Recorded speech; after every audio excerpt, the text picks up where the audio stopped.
छवि घूमने लगते हैं। और यही वजह है कि हर गली कूचे में आपको राम नाम का एक न एक इंसान तो जरूर मिल जाएगा। लेकिन अगर आप रावण नाम के शख्स को ढूंढने जाएंगे तो जिंदगी बीत जाएगी। लेकिन शायद ही कोई आपको इस नाम का व्यक्ति मिले, क्योंकि कोई नहीं चाहता उसका नाम रामायण काल से लेकर अब तक एक दुष्ट के तौर पे पहचाने वाले असुर के नाम पर पड़े।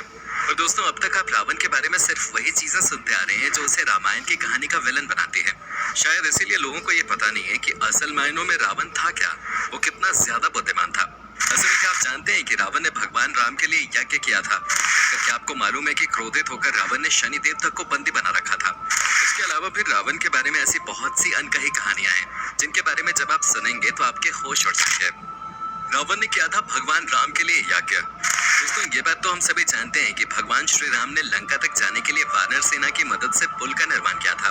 पर क्या आपको मालूम है कि ये जो पुल बनाया गया था ये अकेले वानर सेना की मदद से नहीं बना था, बल्कि इसमें रावण का भी योगदान था।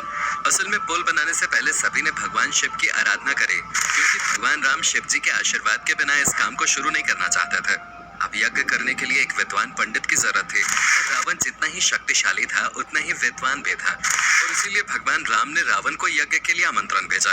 क्योंकि रावण भगवान शिव का बहुत बड़ा भक्त था, इसलिए रावण भगवान शिव के लिए किए जाने वाले यज्ञ को नकार नहीं पाया, और फिर रावण ने रामेश्वरम जाकर यज्ञ को बड़ी सफलता पूर्वक संपन्न किया। सिर्फ इतना ही नहीं, यज्ञ पूरा होने के बाद जब राम जी ने विद्वान पंडित रावण से आशीर्वाद मांगा तो रावण ने भी एक पंडित होने के कर्तव्य को निभाते हुए राम को तथास्तु भी कहा था। रावण ने माता सीता को स्पर्श क्यों नहीं किया? दोस्तों, अक्सर लोगों के मन में ये सवाल आता है कि जब रावण माता सीता को बंदी बनाकर ले गया था तो उसने उन्हें क्यों नहीं छुआ, यानी कि उनके साथ किसी भी प्रकार की बदतमीजी या फिर जबरदस्ती क्यों नहीं की। अब दोस्तों, इस चीज के जवाब में कई सारे लोग ये सोचते हैं कि रावण की अच्छाई थी कि उसने माता सीता का हरण करने के बावजूद उनकी मर्जी के खिलाफ उन्हें छुआ तक नहीं। और इस कहानी के पीछे का एक और पहलू है जो हमारे पुराणों में ही छुपा हुआ है। ऐसा कहा जाता है कि रावण महिलाओं को लेकर काफी कमजोर हुआ करता था, और अपनी इसी कमजोरी के चलते जब रावण ने नलकूरा की पत्नी के साथ गलत करने की कोशिश की, तब नलकूरा की पत्नी ने उसे श्राप दिया था कि रावण अपने जीवन में किसी भी स्त्री को उसकी मर्जी के खिलाफ छूने की अगर कोशिश करेगा तो उसका नाश हो जाएगा। और यही कारण था कि रावण ने सीता का हरण करने के बाद भी उनसे दूरी बनाकर रखी। वरना तो लंका के राजा रावण के लिए जितना ही आसान सीता का हरण करना था, उससे कहीं ज्यादा आसान उन्हें अपनी पत्नी बनाना था। लेकिन रावण हमेशा सीता की मर्जी का इंतजार करता रहा ताकि उसे और उसके साम्राज्य को कुछ न हो।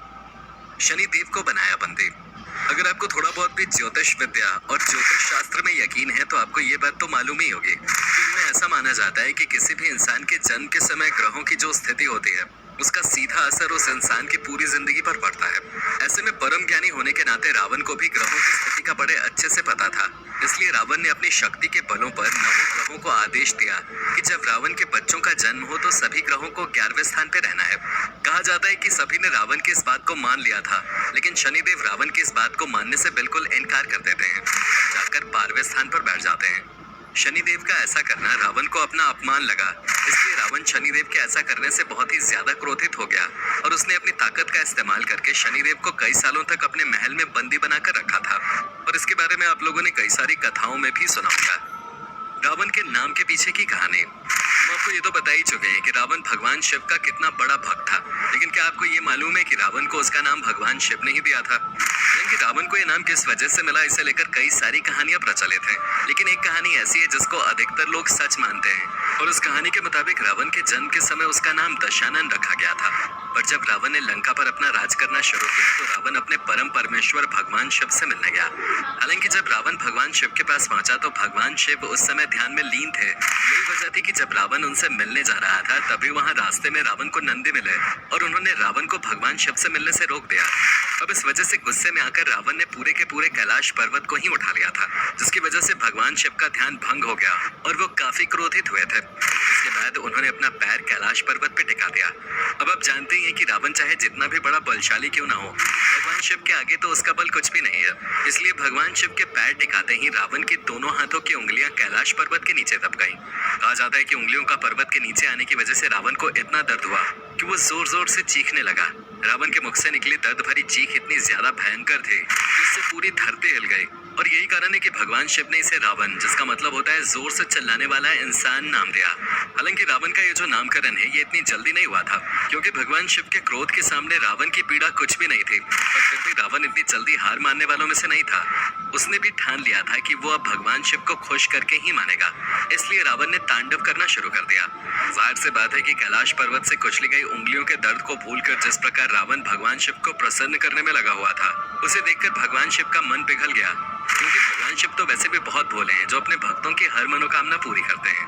और यहाँ भी जब रावण भगवान शिव को प्रसन्न करने में लगा था, तब भोलेनाथ कैसे क्रोधित रह सकते थे। वो रावण का यह प्रयास देखकर पिघल गए और फिर भगवान शिव ने रावण को अपना भक्त बना लिया। रावण को वीणा बजाने में थी महारत। दोस्तों, महिलाओं में लोग ब्यूटी और प्रेम के कॉम्बिनेशन को अक्सर ढूंढते हैं, क्योंकि बहुत कम ही ऐसी महिलाएं होती हैं जिनके अंदर सुंदरता और समझदारी एक साथ होती है।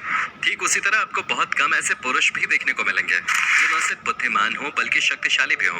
और ये दोनों गुण तो रावण के अंदर थे ही। इसके अलावा ये एक बहुत ही अच्छा कलाकार भी था। दोस्तों, रावण को वीणा बजाने की कला में महारत हासिल थी।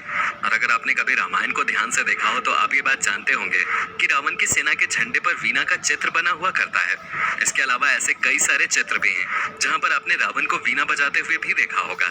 कई पौराणिक कथाओं में भी इस बात का जिक्र किया गया है कि रावण को संगीत का बहुत शौक था और वो बहुत ही शानदार वीणा बजाता था। सिर्फ इतना ही नहीं, कई सारी कथाओं में ये भी सुनने को मिलता है कि रावण इतना मधुर वीणा बजाता था कि देवी देवता भी उसकी वीणा की आवाज सुनकर प्रफुल्लित हो जाते थे और उसका संगीत सुनने के लिए वो भी स्वर्ग से धरती पे आ जाते थे।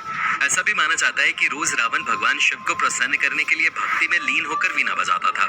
रावण का भगवान शिव के प्रति अपनी भक्ति दिखाने का ये एक बहुत ही अनोखा जरिया था, क्योंकि रावण ये बात जानता था कि जो संगीत से नजदीक होता है वो ईश्वर के भी नजदीक पहुंच जाता है। इसलिए जब कभी भी रावण को भगवान शिव की आराधना करनी होती थी तो वो ध्यान तो करता ही था, पर उसके साथ साथ पूरी तरह से भक्ति में लीन होकर घंटों वीणा भी बजाता था, ताकि उसकी वीणा की मधुर आवाज भगवान शिव तक पहुंचे और वो रावण से प्रसन्न हो जाए।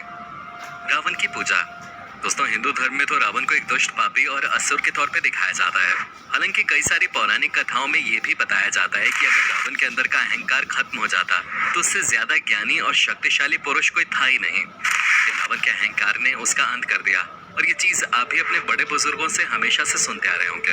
लेकिन क्या आपको ये बात मालूम है कि जैन धर्म शास्त्रों में भी रावण की कई सारी विशेषताओं और उसके गुणों का उल्लेख किया गया है। जैन पुराण के मुताबिक आने वाले तीर्थकरों में भगवान महावीर की तरह रावण को भी जगह मिलेगी। यहाँ तक कि कुछ जैन तीर्थ स्थल ऐसे भी हैं जहाँ पर रावण की मूर्तियां भी देखने को मिलती हैं। और ये सब सिर्फ इसलिए क्योंकि जैन धर्म के मुताबिक रावण एक शुद्ध ब्राह्मण और ज्ञानी पुरुष था। और हम भी आपसे यही कह रहे हैं कि हर किसी को रावण की तरह ही बुद्धिमान, अपने इरादों में पक्का और बलशाली होना चाहिए। लेकिन रावण की सिर्फ एक आदत जो किसी को भी नहीं अपनानी चाहिए, वो है रावण का अहंकार, जो अगर रावण के अंदर न होता तो इस धर्म शास्त्रों की पूरी कहानी ही पलट चुके होते। बाकी आपका इस पर क्या कहना है और आपको रावण की ऐसी कौन सी क्वालिटी है